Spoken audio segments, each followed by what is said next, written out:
Guys, I've had to call an emergency daily gaffer. Antonio Conte meltdown. Conte in crisis. He's pressed self-destruct on his Tottenham career, on his legacy, if you can call it that. I don't know. I've left. I was out. Friend's birthday. I've seen the news. I've had to rush here to get this done, but I can't do it alone. So I've got some help from my good friend, colleague, and Tottenham fan, Scorcher. Oh Lord.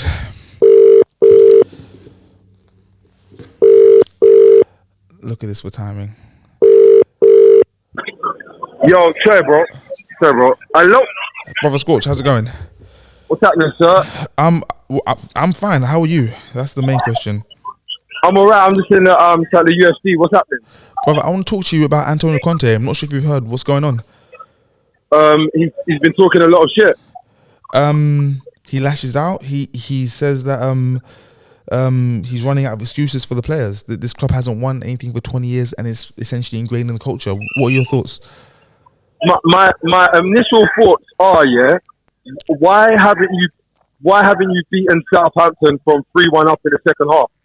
I know that we're going to speak about Tottenham Hotspur's 20 years, but you know what it is? You see right now today, with all of those players that went to the World Cup, that have played in the Champions League, why haven't you seen out a 3-1 victory against a glorified trial team of academy graduates from various academies around the world? Why haven't you seen that out in the second half? That's my question. Obviously, I heard he's been talking a lot of sense about Tottenham and needing to, maybe reapproach the way we do our business. That's all cool. But my thing is though, I need to know why he didn't, why he's drawn with Southampton from 3-1 up in the second half. That's my question. But this is this not Tottenham in reverse? Because this season we've seen Tottenham be 3-1 down, 2-0 down, and then come back and draw and win. So is this just not karma coming back to bite you? I'm not sure, but you know what it is? When that happened though, when Spurs were like 3-1 down or 2-0 down or whatever, and we'd come back, I don't recall hearing Conte speaking about Tottenham Hotspur's 20 years of history at that time. I remember hearing him talking about his coaching and his impact and what he's trying to imprint on his players. So when at the back end of the season after 18 months, this happens, I kind of look at Conte a little bit, if I'm honest with you. I'll be honest, I don't know that I need to look anywhere else because Pedro Porro scored today and he cost 40 M's and he's one of the right wing backs you asked for. That's not the problem today. The problem is why is the Italian gaffer not seeing out a 3-1 win in the second half? Yes. I'm hearing he made some substitutions that what do you think of his substitutions, of his choices? My thing is whatever his substitutions are, he's responsible for them. That's my chat. Okay. Because you know what it is? We're at the business end of the season, just where it doesn't matter so much how you're playing. It doesn't matter so much who's fit. You know what I'm saying? Who wants to be here next season? It don't matter about that. What matters is get the dub. And you didn't get the dub. That's it. That's the bottom line. That's nothing to do. Listen to this. Antonio Conte, you scored 3 goals today and didn't get the dub. That's it. And the team this happened against are rock bottom of the Premier League. So if you're telling me that you're incapable of seeing out a 3-1 against bottom of the league and who happen to be academy players, I'm looking at it and I'm thinking, you know what? This is not a Levy problem today. Today, anyway. Today's not a Levy problem. Today's Conte. It's not for me. I need to know because I don't want to say too much because we're going to go tomorrow and do a full podcast on all the weekend's action. For you right now, has Conte pressed self-destruct? Is this the end of his Tottenham career? Yes, I said after the Milan game, I was a bit concerned after Milan game number 1. Remember? Mm-hmm. I was like, but being honest, I was very impressed with how Skip and Sarr dealt with things. So that kind of blurred the line. But after Milan game number 2, because even a Sheffield game, I was deluding myself, saying, oh no, it's okay because, it's because he's going to take the Champions League serious. And no, he's trying to do that thing he does where he's being cynical and he's going to drop out of all competitions and make us feel like shit and then try and make us bread him for getting top 4. When really, hey, we'll catch up on the gram. Yeah, love. Yeah, but really, you just got to do better than that. Love, Gigi. You haven't. Bro says, you just got to do better. I'm not sure if I missed it, but I need to know. Has he got a future at Tottenham? No. I was saying he needed to go. So his future, as far as you're concerned, was already written in stone before. He should have gone weeks ago. No. For me, he needed to go immediately after the Milan game, the second one, immediately, because he said to me something about Milan are monsters and giants and something like that. And they're 15th Serie A and I'm 4th in the Premier League. And guess what? They've never beaten Tottenham Hotspur until Antonio Conte came here. Very good point. So for me, my problem is as a Tottenham fan, I like to. Well, go on, you're right, my brother. Bro, save love, my G. Like as a Tottenham fan, like I reserve the right, to enjoy going on my Champions League run, beating Madrid, getting a result at the Nou Camp, beating trying to thing against Juve. That's what you get me? Ajax knocking out. That's what I look forward to. Because you know what? I don't win the Premier League. I don't win the FA Cup. And I don't win the League Cup. And I'm not going to win Champions League either. But you know what he's denying me of? Being deluded and enjoying getting to the semi-finals. Enjoying getting to the quarterfinals.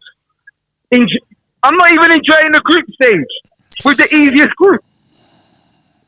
Yeah. He's got to go.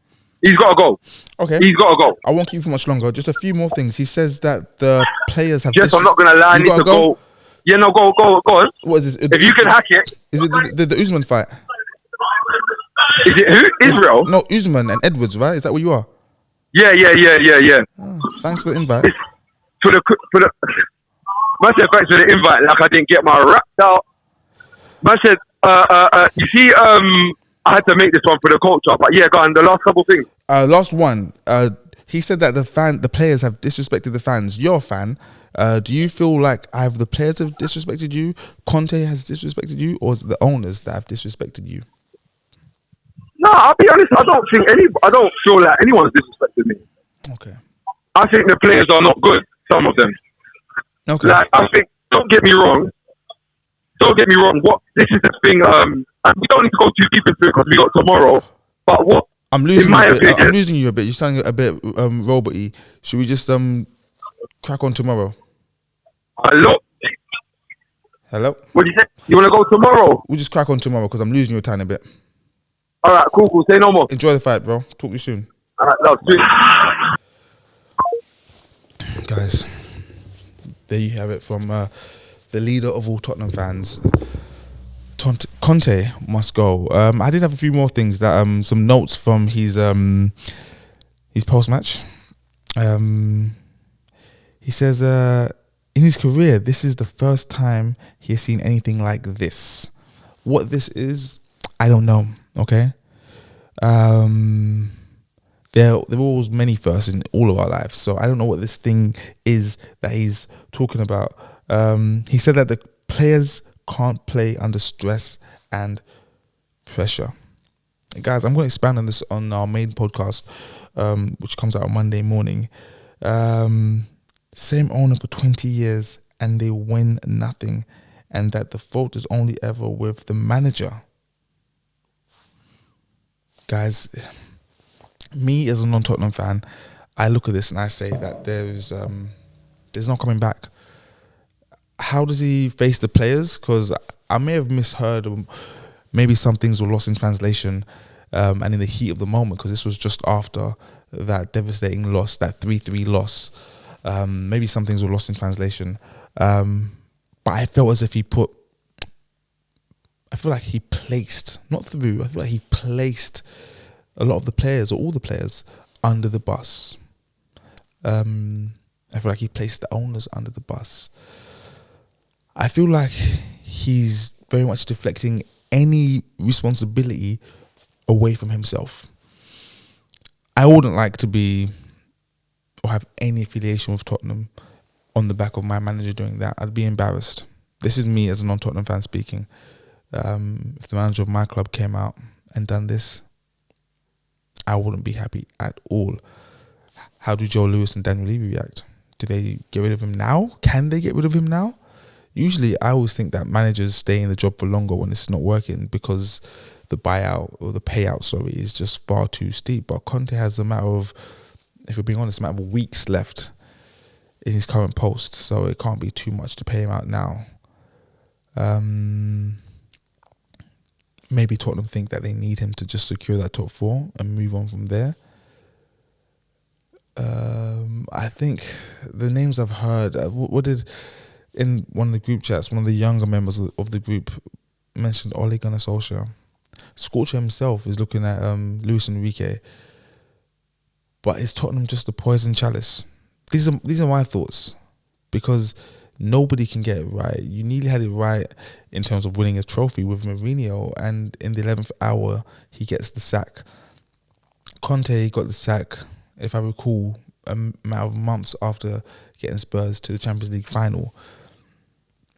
I keep saying, and I said it before and I'll say it again, I believe that Harry Kane is the quote-unquote problem at Tottenham, okay? And I say that, and I have to also say that, for me, Harry Kane is one of the best players around right now, and one of the best ever to come out of this country.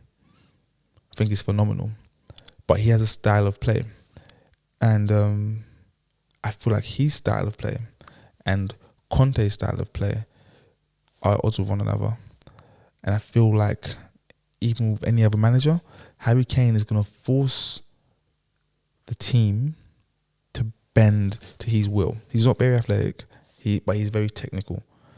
And I think that lack of athleticism and that one-dimensionality, you know what I'm trying to say. I think that's what's hurting Tottenham. Players have to, I know it's a bit, I'm sounding like a bit of a contradictarian, hypocrite, because you have to build the team around the player. But then I'm saying that the problem at Tottenham is that the team is built around Harry Kane, and that's exactly what I'm saying. I feel like if Harry Kane wasn't there, Richarlison would do a lot better, but his numbers wouldn't be good enough to justify getting rid of Harry Kane. But I think the team as a whole would see a massive lift.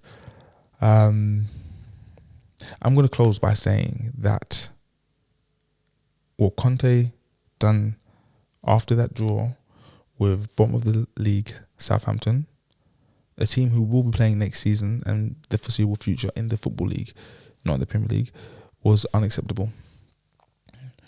Tottenham are a lottery. You don't know what you're going to get when they play. They might beat Manchester City, or they might lose to Manchester City. They might beat Manchester United, or they might lose to Brentford. We don't know. I don't know if they've lost to Brentford this season. A lot of teams have, but it's too inconsistent for my liking. But I believe that Spurs are poison chalice, and no matter who they get, this is their ceiling. This 3rd to 5th in the Premier League. But I'll leave it there for now, guys. This has been an impromptu daily gather. I haven't done one of these for a few days because I let life get ahead of me, and I didn't schedule these in the way I should have done. So finding the little window in the day to get it done was just nearly impossible. We always say this, and we're finally doing it, but we've got loads of content in the pipeline. I had an interview very recently with comedian Jacob Hawley, which was very, very good, if I do say so myself. It will be out on Thursday, which I forget what date that is. 17, 6, what's that, 23rd, I think? Bad with dates. We'll be out on Thursday. It's he's an Arsenal fan. I'm an Arsenal fan, so we do talk a lot about Arsenal, but we do talk about Manchester United. We talk about England. We talk about football as a whole. And I think if you enjoy football, you definitely like it. So that's coming out on Thursday. And as usual, our regular pod is out every Monday. The Daily Gaffers are back. They'll be out daily. And I'll see you guys soon. Oh, if you've made it this far, I think I can trust you to subscribe. Or at least like. Yeah. Subscribe and like. And tell a friend. And I'll see you soon. Peace out.